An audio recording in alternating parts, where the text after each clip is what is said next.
আস্তে আস্তে শুনতে পাবে। বাড়ির গেটটা হয়তো এখনো বেরোয়নি। লোকগুলোর কি আক্কেল বিবেচনা বলে কিছু নেই?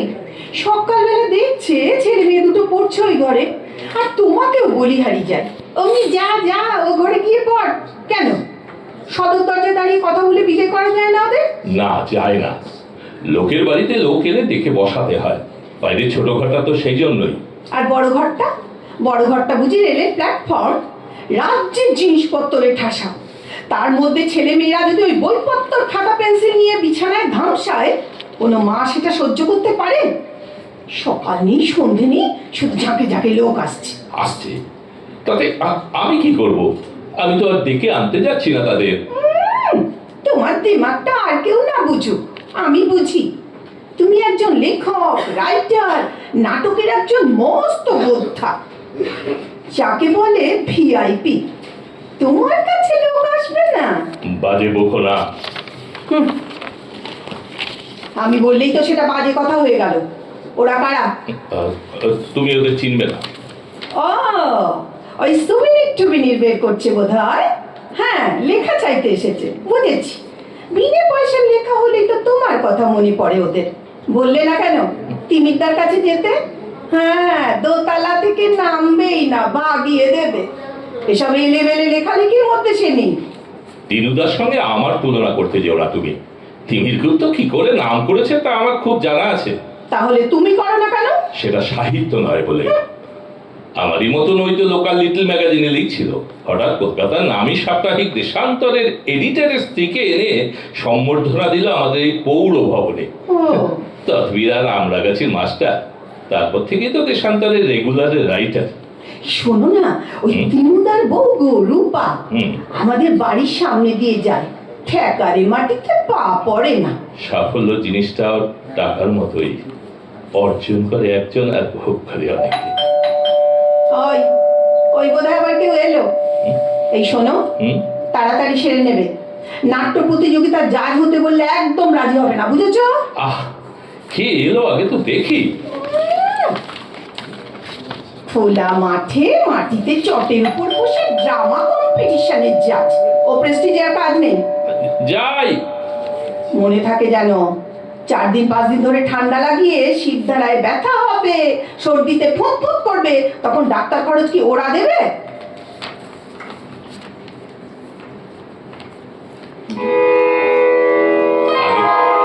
আগে তো দেখো কে এসেছে তা না। কে এসেছিল? পোস্টম্যান। ও, লেখা ফেরত এলো বুঝি? যাও, ঢাকঢোল নিয়ে পাড়ার রাস্তা করতে বেরো। এইসব কি আর 5 জনকে বলে বেড়াতে হয় গো? লোকে এমনিতেই টের পায়। পুজোর সুবিনিরে লেখা চাইতে এলে তুমি ব্যস্ততা দেখাও, পপুলার লেখকদের মতো একটা ভাব দেখিয়ে তুমি বেশ তৃপ্তি পাও। হারালে না তারা হাসে। তুমি লেখক শুধু বন্ধু বান্ধব মহলে আর আত্মীয় স্বজনের কাছে, তাও তো নিজেরই বলে বেড়াতে হয়, ওই অমুক পত্রিকার অমুক সংখ্যাটা দেখো কেমন। বিয়ে হয়ে স্তক লিখছো দেখছি, লেখার জন্য যেসব পত্র পত্রিকার টাকা দেয়, তেমন কোনো কাগজে তো তোমার কোনো লেখা ছাপতে দেখলাম না। কেন যে পয়সা খরচ করে ওগুলো পাঠাও কে জানে। বেশ করি, 100 বার পাঠাবো এবং 100 বার ফেরত আসবে। পাণ্ডুলিপি ফেরত এলেই সাহিত্যের সম্ভাবনা শেষ হয়ে যায় না। সেসব অবশ্য তুমি বুঝবে না। শরদিন্দু বন্দ্যোপাধ্যায়ের একটা দারুণ পপুলার বই আছে, যা সবগুলো গল্প কোনো না কোনো সময় সম্পাদকের দপ্তর থেকে ফেরত এসেছিল। ও, তোমার গল্পগুলো তাহলে একদিন বই হয়ে বেরুবে বলছো? সেই আশাতেই তো লেখা। পৃথিবীর অনেক সাহিত্য মরণোত্তর খ্যাতি পেয়েছে। অত ধৈর্য আমার নেই বাপু। যাদের সঙ্গে একদিন লিখতে শুরু করেছিলে তাদের অনেকেই তোমার চেয়ে অনেক বেশি নাম করেছে। দিব্যেন্দুর গল্প নিয়ে টিভি সিরিয়াল হচ্ছে, আর বিকাশ তো সিনেমার দৌলতে বড় লোক। ওদের তুলনায় আমি আনসাকসেসফুল, ব্যর্থ, এই তো। আচ্ছা, তাতে তোমার কি? সাফল্যের মতো ব্যর্থতা জিনিসটাও পরিবারের একজনই হয়তো আনে, আর তার গ্লানি ভোগ করতে হয় সবাইকে।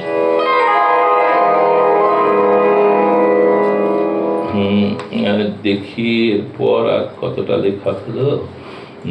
আমি কোনোদিন ভালোবাসিনি পূর্ণিমা রাতের ঝলমলে উজ্জ্বল চাঁদের হাতছানি, ক্ষুধার সময় খাদ্য চাই, আমার কাছে এটাই পৃথিবীর শ্রেষ্ঠতম বাণী।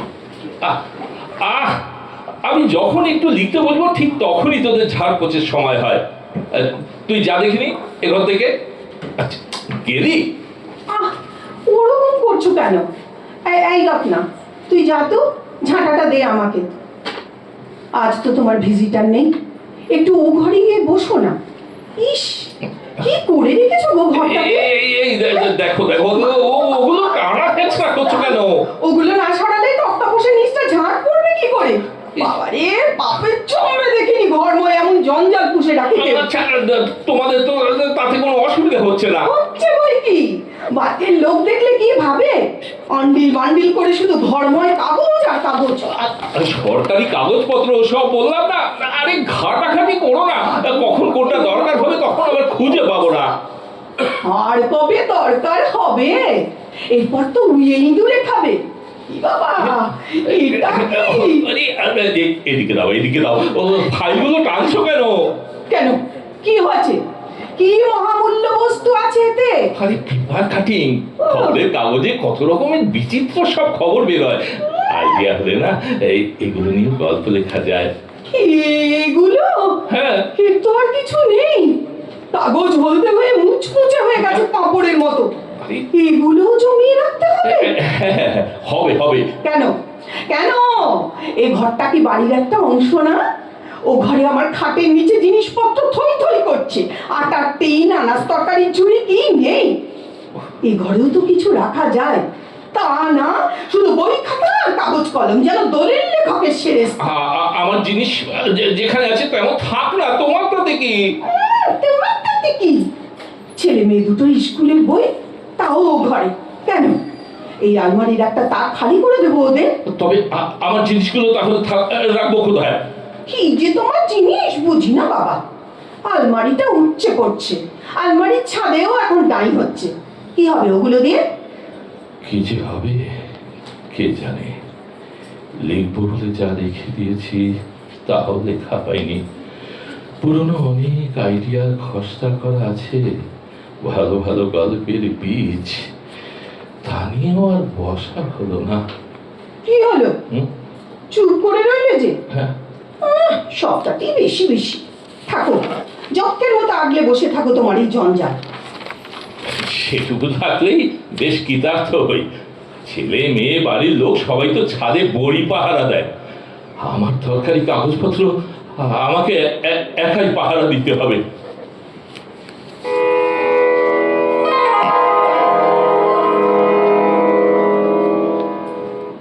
দেখ তো রত্না, বোধহয় তো দাদাবাবু ফিরলো। মোমবাতিটা দেখা।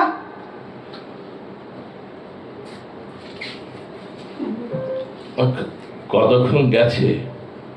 ও তো গিয়েই আছে, সন্ধ্যের একটু পর থেকেই নেই। এই ঘরেই তুমি বসো না। কি গো, আমার উপর রাগ করেছো? এই, তোমার নাম হোক, বই বেরুক, আমি বুঝি চাই না? তোমার গল্প কেন ফেরত আসে বলবো? এই, তুমি শুনছো না? শুনছি তো। না, তুমি আমার দিকে ফেরো। বলো না কি বলছিলে? তোমার সব পুরনো গল্পগুলো আজ দুপুরে বসে পড়লাম। কি রকম যেন ঘোরালো পেঁচালো ভাষা, খালি দুঃখ কষ্ট অভাব অনটন। আচ্ছা আচ্ছা, তুমি ওই নরেন মিত্তির কি আশুতোষ মুখুজ্জের মতো গল্প লিখতে পারো না? ওই ঘর সংসারের গল্প, বেশ বাবা থাকবে, মা থাকবে, স্বামী স্ত্রী, অন্যান্য। লিখলেই দেখবে টিভি সিরিয়াল হয়ে যাবে। আচ্ছা আচ্ছা, শোনো না, ওই টিভি সিরিয়ালে একটা গল্পের জন্য কত দেয় গো? হ্যাঁ, এই বাবা, বাঁচা গেল। অন্ধকারে না আমার যেন কেমন দম বন্ধ হয়ে আসে। এ কি, তুমি উঠলে যে, চা খাবে না? ও ঘরে দিতে বলো।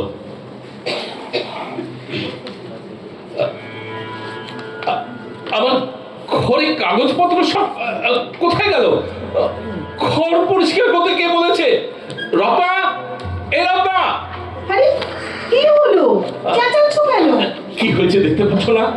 কি এত গোছ কাজ করতে বলেছে তোমাদের? ওগুলো সব কোথায় গেল? হ্যাঁ, অফিস থেকে অমনি এসে বাড়ি মাথায় বেশ করেছি। এখানে যে আমার গল্পের ম্যানুস্ক্রিপ্ট গুলো ছিল চাপড়া করে দড়ি দিয়ে বাঁধা, আমার পেপার কাটিং ফাইল কোথায় গেল সব? করে দেখছো কি কোথায় গেল আমার দরকারি সব কাগজপত্র? ভীষণ দরকারি। তোমার তো সবই দরকারি, মাঝে মাঝে ছিঁড়ে যাচ্ছে, গাদা গাদা ধুলো, পুরোনো কাগজ পর্যন্ত নিতে। কি বলে? তার মানে বিয়েছে ওগুলো? তুমি কি করলে শ্রাবন্তী?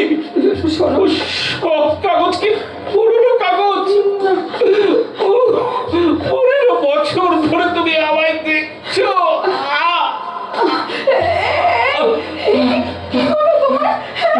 কি গো ওরকম হাত পা ছেড়ে শুয়ে পড়লে কেন? কি হলো?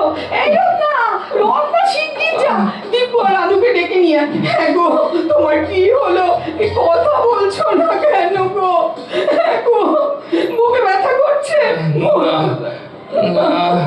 ঘামছো তো, পাখাটা চালিয়ে দি। একটু তাই না, তুমি এমন হইচই করো, বয়স হচ্ছে মনেই থাকে না তোমার। দিন ফুরোচ্ছে আর ভরসা রাখতে পারছো না তোমরা। না, কথা বলো না প্লিজ। লিপো করে কত গল্প মাথায় রয়ে গেল। সাদা কাগজ, তার উপরে চশমা, খোলা কলম, নিবিড় ডগায় কালি চুইয়ে পড়ছে। শুধু যে লিখবে সেই লোকটা নেই। এমনি করে শেষ দিনের দৃশ্যটা ভেবেছিলাম, এখন আর সেটাও রইল না। আমি বলেছিলাম জানো, পরে একদিন হবে খন, তোর বাবা আসুক, তারপর না হয়। তা তোমারই তো ছেলে, আমার কথা শুনবে বলো? ভাই বোনে মিলে নিজেরাই বাছাবাছি করে পুরনো কাগজ আলাটিকে বেচে দিল। কতগুলো কাগজ, কত দিল জানো? মোটে 10 টাকা। শোনো না, শোনো, তুমি আবার ওদের কিছু বলো না জানো। এখন তুমি যাও, আমাকে একটু একা থাকতে দাও। ঠিক আছে, কিন্তু চাটা তো ঠান্ডা হয়ে গেল। বলছি তো যাও, দরজাটা টেনে দিয়ে যাও।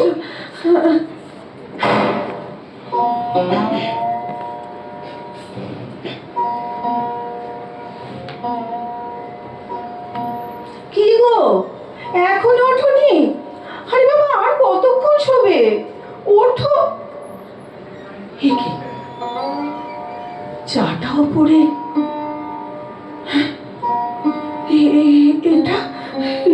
এটা কি? ঘুমের ওষুধের শিশি খালি। ওঠো না, ওঠো। কি গো, উঠছো না কেন? হাতে এটা কি? দেখি তো। চিঠি। শ্রাবন্তী, তুমি তো আমাকে 15 বছর ধরে দেখছো। তুমি আটকালে না বাচ্চাদের। বেঁচে থাকতে গেলে একটা অবলম্বন লাগে। ওই ধুলো মাখা ছেঁড়া ফাটা জঞ্জাল গুলো আমার সেই অবলম্বন। আমি যশ খ্যাতি অর্থের দৌড়ে তিনি দিনবিন্দুদের ধরতে পারিনি। অসাফল্যের খুঁটিতে মুখ থুবড়ে পড়েছি বারবার। সেজন্য তোমার ক্ষোভ আছে, সে আমি বুঝি। কিন্তু আমার আশাভঙ্গের বেদনার গ্লানি তুমি বুঝতে পারোনি। সাফল্যের চেয়ে তার সাধনার স্বপ্ন কিছু কম দামি নয় শ্রাবন্তী। এই ঘরটা ছিল আমার স্বপ্নের বীজতলা, সেটুকুও তোমরা অপহরণ করে নিলে।